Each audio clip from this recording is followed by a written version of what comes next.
అని ఒక మాట అయితే ఉంది. అప్పట్లో కార్గిల్ అయినా, పుల్వామా అయినా, ఇప్పుడు పెహల్గాం అయినా. ఏమిటి? అందరికీ నమస్కారం. ఇప్పుడు యుద్ధం అనేది యుద్ధం రావట్లేదు, యుద్ధం కాదు ఇది. యాక్చువల్గా చెప్పాలంటే మనకి జరిగిన దాడి ఏదైతే ఉందో పహల్గాం దాడి, పహల్గాం దాడికి ప్రతి దాడి డెఫినెట్గా ఎస్, పహల్గాం దాడికి ప్రతీకార దాడి, ప్రతి దాడి ఇది. ఎందుకంటే మనం ఎప్పుడు కూడా అనుకోలేదు ఈ ఉగ్రవాదాన్ని పెంచి పోషిస్తున్న పాకిస్తాన్ ముందు నుంచి ఇదే పని చేస్తూ ఉంది. ఎప్పుడైతే భారతదేశం నుంచి పాకిస్తాన్ విడిపోయిందో అప్పటి నుంచి అదే పనిగా ఉగ్రవాదాన్ని పెంచి పోషిస్తూ ఉన్నారు. సో చాలాసార్లు దాడులు జరిగినాయి.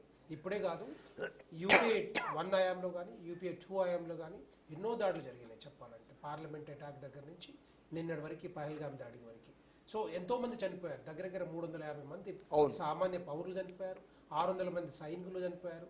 మరి ఎన్ని రోజులు ఇట్లాంటి ఉగ్రవాదాన్ని పెంచి పోషిస్తున్న పాకిస్తాన్ని ఏ విధంగా కట్టడి చేయాలో ఆ విధంగా మరి ప్లాన్ చేసి నిన్న అమాయకుల్ని ఎవరైతే 26 మందిని పొట్టన పెట్టుకున్నారో ఈ ఉగ్రవాదులు, వాళ్ళు ఎట్టి పరిస్థితుల్లో ఎక్కడైతే ట్రైనింగ్ క్యాంప్స్ నడుపుతూ ఉన్నారో, ఎవడైతే జైషే మహమ్మద్ కానీ ఇంకొక మహమ్మద్ కానీ ఇంకోటి కానీ ఎవడైతే నడుపుతూ ఉన్నాడో వాటికి సమూలంగా నాశనం చేయాలని చెప్పి ఆలోచనతోటి కేంద్ర ప్రభుత్వం ప్రధానమంత్రి నరేంద్ర మోడీ గారు నడుము కట్టుకొని, ఎందుకంటే అమాయకులమైన ఎవరైతే మనకు తెలుసు జమ్మూ కాశ్మీర్ 370 ఆర్టికల్ తీసేసిన తర్వాత కాశ్మీర్లో దగ్గర 2.3 కోట్ల మంది పోయిన సంవత్సరం పర్యటించి అక్కడ ఒక పర్యాటకని పెంచుతూ ఉంటే ఒక సైడ్ నుంచి అలా ప్రొటెక్ట్ చేయడమే ఈ దాడికి ఒక కారణం అని అనుకోవచ్చా మనం?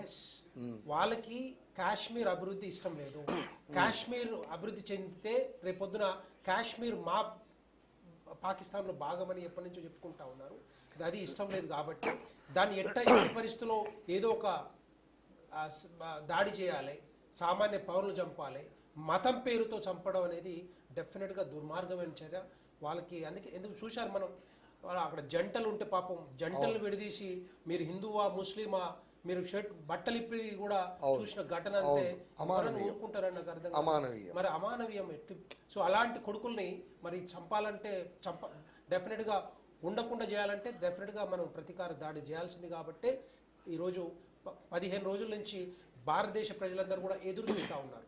ఎట్టి పరిస్థితుల్లో ఈ కొడుకుల్ని రూపుమాపాలి, క్యాంప్స్ ఏవైతున్నాయో మొత్తం సర్వనాశనం చేయాలని ఆలోచనతోటి ఏప్రిల్ 22 తారీఖున జరిగితే ఇప్పటివరకు చూసారు. రాత్రి మనం అనుకున్నాం డెఫినెట్గా మోడీ గారు ఆలోచిస్తే మాత్రం ఆచరణలో డెఫినెట్గా వస్తుందని చెప్పి అందరికీ తెలుసు. ఎందుకంటే పుల్వామా ఘటన కానీ అంతకుముందు మిగతా ఘటనలు కానీ ఇవన్నీ మనకు తెలుసు. సర్జికల్ స్ట్రైక్ ఏ విధంగా జరిగినాయో, ఏ విధంగా వాళ్ళని మరి మట్టు పెట్టి, అప్పట్లో సర్జికల్ స్ట్రైక్ అనేది కేవలం పొలిటికల్ టాక్ మాత్రమే అన్న మాటలు కూడా వచ్చాయి. అది పొలిటికల్ టాక్ కాదు. ఎందుకంటే అప్పటి నుంచి మళ్ళీ ఇప్పటివరకు ఎక్కడైనా మళ్ళీ టెర్రరిస్టులు లోపల చొరబాట్లు జరిగినాయా, ఎక్కడైనా కాల్పులు జరిగినాయా? ఎక్కడ కూడా జరగలేదే. 2014 నుంచి మొదలు పెడితే ఇప్పటివరకు 2024 వరకు ఎక్కడన్నా ఈ 2 ఘటనలు తప్ప ఎక్కడన్నా బాంబు పేలుళ్ళు కానీ లేకపోతే ఘటనలు కానీ లేకపోతే కాల్పులు కానీ ఎక్కడ జరిగినా తక్కువ, చాలా తక్కువ చెప్పాలంటే.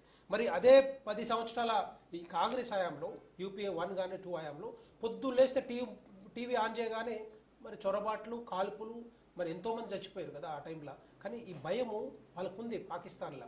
కానీ అంటే భయము వాళ్ళకు భారత్ అంటే భయమా, బీజేపీ అంటే భయమా? భారత్తో పాటుగా బీజేపీ నరేంద్ర మోడీ గారు అంటే భయము. ఎందుకంటే ఆర్థిక వ్యవస్థలో మరి ఒక వైపు నుంచి ఆర్థిక వ్యవస్థ పెంచుతూ ఉన్నారు, ఇంకొక వైపు నుంచి మరి ఉగ్రవాదం లేకుండా చేయాలనే ఆలోచనతోటి మరి చేస్తూ ఉన్నారు.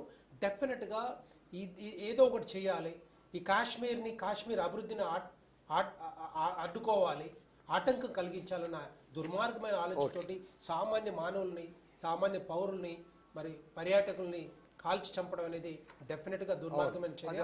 ఇప్పటికి కానీ రేపటికి కానీ ఇంకొక కానీ ఈ భారతదేశంలో కాదు ఈ ప్రపంచంలో వీళ్ళు ఎక్కడున్నా కూడా, ఎక్కడ నక్కినా కూడా, ఎక్కడ దాక్కున్నా కూడా వాళ్ళని పట్టి చంపడమే డెఫినెట్గా మరి కేంద్ర ప్రభుత్వం తీసుకుంది. ప్రధానమంత్రి నరేంద్ర మోడీ గారు వదిలిపెట్టే ప్రసక్తే లేదని చెప్పి ఆపరేషన్ సింధూర్ ఏదైతే తీసుకొచ్చారో, సింధూర్ అంటే మనకు అందరికీ తెలుసు ఒక తిలకం.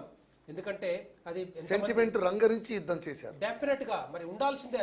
అది వాళ్ళకు కూడా తెలియాలి, ప్రపంచ దేశాలందరూ కూడా తెలియాలి ఏ విధంగా ఎంత మరి మహిళలను మహిళల్కి భర్తలు దూరం చేసి మరి ఆ సింధూరాన్ని తొలగించారో డెఫినెట్గా వాళ్ళకి తెలిసేటట్టుగా చేసిందే ఆపరేషన్ సింధూర్. మళ్ళొకసారి పాకిస్తాన్ మళ్ళీ భారత్ వైపు చూడాలంటే భయపడేటట్టుగా చేసింది భారత్. ఎందుకంటే మనకు తెలుసు వాళ్ళకి తెలుసు యుద్ధం కాదు, మనకు ఎవరు కూడా యుద్ధం కోరుకోవట్లేదు. యాక్చువల్గా భారతదేశ ప్రజలు కూడా యుద్ధం కోరుకోవట్లేదు, ఈవెన్ కేంద్ర ప్రభుత్వం కూడా యుద్ధం కోరుకోవట్లేదు. ఎక్కడ కూడా యుద్ధం వస్తే తెలుసు అందరికీ ఆస్తి నష్టం, మానవ నష్టం, ఆర్థిక నష్టం, అన్ని నష్టాలు జరుగుతాయి. ఎందుకంటే మనం చూస్తూనే ఉన్నాం ప్రపంచంలో రష్యా, ఉక్రెయిన్, పాలిస్తాన్, ఇజ్రాయిల్ మరి ఇప్పటికి కూడా నడుస్తూ ఉంది కదా, యుద్ధం నడుస్తుంది. ఎక్కడైనా ఆగిందా? ఒకసారి మొదలు పెడితే ఆగేది కాదు ఇది. అందుకని పాకిస్తాన్ ప్రజలు ఇప్పటికైనా పాకిస్తాన్ గవర్నమెంట్, పాకిస్తాన్ సైన్యం ఇప్పటికైనా జాగ్రత్తగా ఆలోచించి మళ్ళా, ఎందుకంటే దాంట్లో సైన్యాధిపతి మునీరే రెచ్చగొట్టి ఈ టెర్రరిస్టులని ట్రైనింగ్ ఇప్పించి మరి భారతదేశంలో ఉసుకొల్పుతున్నాడంటే ఆయన మాటల్లోనే మనం క్లియర్గా అర్థం చేసుకోవచ్చు ఏ విధంగా వాళ్ళకి మరి ఈ కాశ్మీర్ అభివృద్ధి ఇష్టం లేదు. Okay sir. సో ఇప్పుడు తెలంగాణ కాంగ్రెస్ కార్యదర్శి గారు మన కసుపు శ్రీనివాస్ గారితో మాట్లాడదాం. సార్ శ్రీనివాసరావు గారు, ఇప్పుడు ఇందాక మన బీజేపీ నాయకులు మాట్లాడుతూ ఒక కామెంట్ చేశారు. యూపీఏ 1, యూపీఏ 2లో జరిగినటువంటి దాడులు చూడండి, అప్పటి ప్రభుత్వ చర్యలు చూడండి, ఇప్పుడు మన హయాంలో చూడండి. అంటే ఇది ఈ యాంగిల్లోనే చూడాలా, లేదు అంటే ఉగ్రవాదాలని ఎవరైనా తుదముట్టించవచ్చు, ఎవరు తుదముట్టించినా మనం అభినందించాల్సిందే అనే లెక్కలో చూడాలి. ప్రథమంగా అందరికీ 24/7 వీక్షకులకు మరియు మాతో పాటు ప్యానెల్లో ఉన్న మిత్రులందరికీ నమస్కారం. ఇది ఒక సున్నితమైన సందర్భం. దేశంలో గత 15-20 రోజులుగా ప్రతి నాగరికుడు, దేశంలో ఉన్న ప్రతి పౌరుడు కూడా కేంద్ర ప్రభుత్వం ఏ విధమైన చర్యలు, పహల్గామ్ ఇష్యూ దేని మీద జరిగిన ఇన్సిడెంట్ మీద ఏ విధమైన చర్యలు తీసుకుంటుంది అనే దాని మీద అందరూ ఉత్కంఠతోటి ఎదురు చూస్తున్నారు. అండ్ సరి అయినటువంటి సమాధానం చెప్పాలి అని ప్రతి పౌరుడు కోరుకుంటున్నారు. మతాలకు అతీతంగా, ప్రాంతాలకు అతీతంగా అందరూ కోరుకుంటున్న సందర్భం ఇది. ఈ సందర్భంలో కేంద్ర ప్రభుత్వం ఏదైతే చర్య నిన్న ఆపరేషన్ సింధూర్ చేసిందో ఆ చర్య అభినందనీయం. అదేవిధంగా మా పార్టీ అధ్యక్షులైనటువంటి రాహుల్ గాంధీ గారు కూడా దీన్ని అభినందించడం, వారు మన పిలిచినటువంటి మీటింగ్ కూడా ప్రిపరేటివ్గా జరిగిన 10-15 రోజులు జరుగుతున్న అన్ని ప్రోగ్రామ్స్లో ఒక జాతీయతావాదిగా ఏ విధమైనటువంటి సపోర్ట్స్ ఇవ్వాలనేది అన్ని పార్టీలు ఇచ్చాయి. దాంట్లో కాంగ్రెస్ పార్టీ మొదట ముందడుగులోనే ఉన్నది.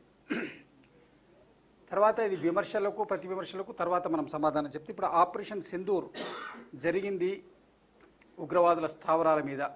ఇది ఇక్కడితో ఆగుతుందా, ఇంకా కొనసాగింపు అవుతుందా అన్నది కొద్దిగా మనం వేచి చూస్తే కానీ అర్థం కాదు. కాకపోతే ఇప్పుడున్నటువంటి ప్రపంచం నుంచి వచ్చిన స్పందనను బట్టి చూస్తే, అమెరికా కానివ్వండి, చైనా మాట్లాడిన తీరు కానివ్వండి, అదేవిధంగా చైనా మాట్లాడింది కానివ్వండి, ఇంకా వేరే ఇజ్రాయెల్ మనకి ఇచ్చినటువంటి ఓపెన్గా ఇచ్చిన సపోర్ట్ కానివ్వండి, ఈ అంతర్జాతీయంగా వస్తున్నటువంటి పరిణామాలను చూసినప్పుడు వాళ్ళు ముందుకు పోకుండా ఉంటే వాళ్లకు మంచిది అనేది ప్రపంచం అంతా కూడా సంకేతం ఇస్తుంది. మీరు కనుక మళ్ళీ ఏదైనా చర్య చేస్తే మీకు వాళ్లకు కల్పించుకున్నామని ఓపెన్గా అయితే మనకు ఇజ్రాయెల్ ఇచ్చింది. ట్రంప్ మాత్రం పూర్తిగా ఇవ్వలేదు, తటస్థంగా ఉన్నారు. చైనా కూడా సపోర్ట్ ఇచ్చింది. బట్ కాకపోతే మీరు ఇష్యూ